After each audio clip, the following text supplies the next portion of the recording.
The salt-laden breeze whipped across Elias Miller's weathered face as he guided his boat, the Sea Whisper, through familiar waters. After 30 years of fishing these seas, he knew every wave, every current, every hidden reef, or so he thought.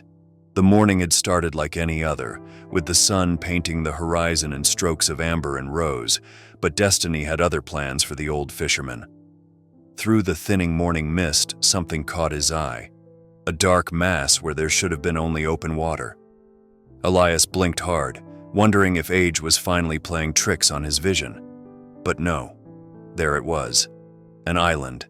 Its shoreline stretched before him like an impossible mirage. "This can't be right," he muttered, pulling out his worn navigation charts. His calloused fingers traced the familiar routes, but where the island stood proud and real before him, the map showed nothing but endless blue. In 3 decades of sailing these waters, he'd never seen this place. It wasn't just unmapped.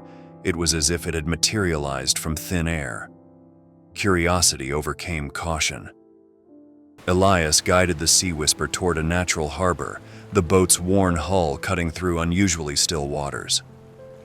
As he drew closer, the island's features came into sharp focus. Dense jungle pressed against a pristine beach, and steep cliffs rose like ancient guardians on either end of the shoreline. The moment his boots hit the sand, Elias knew something was different about this place.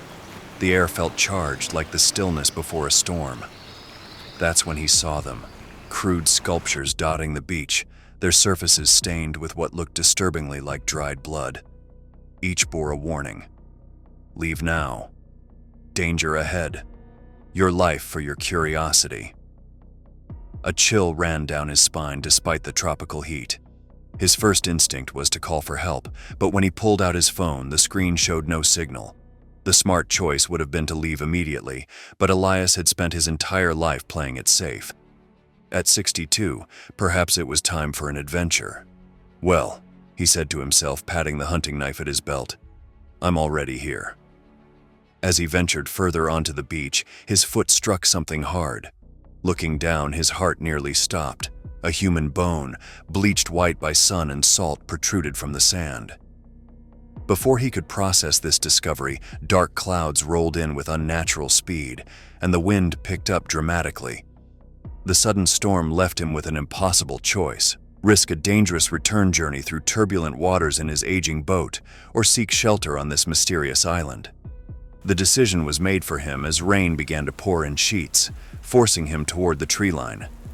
The forest was unlike anything Elias had ever seen. Massive trees with iridescent leaves created a canopy so thick it seemed to pulse with its own light. Strange flowers emitted subtle glows, and unfamiliar birds called out with almost human-like voices. He found shelter beneath a makeshift hut, obviously man-made, its construction speaking of both skill and desperation.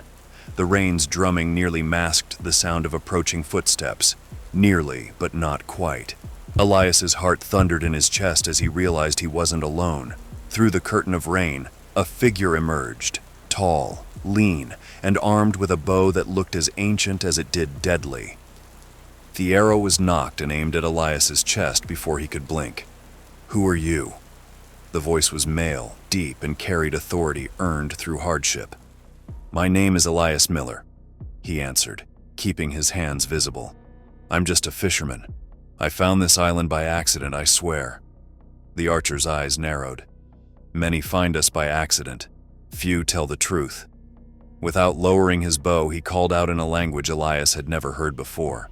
More figures emerged from the forest, surrounding him with silent efficiency.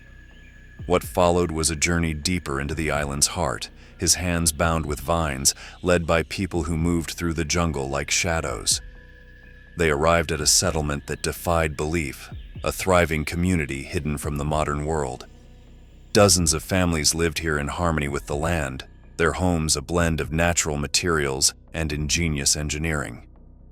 The community's leader, a woman named Maya, whose silver-streaked hair and fierce eyes commanded instant respect, approached Elias. "You have entered our sanctuary," she declared. "Now you must prove yourself worthy of our trust, or worthy of our mercy." Over the next 3 days, Elias faced trials that tested not just his physical capabilities but his character. He mended nets alongside weather-beaten fishermen, learning their techniques were far superior to his own. He gathered medicinal herbs with the community's healers, discovering plants with properties unknown to modern medicine.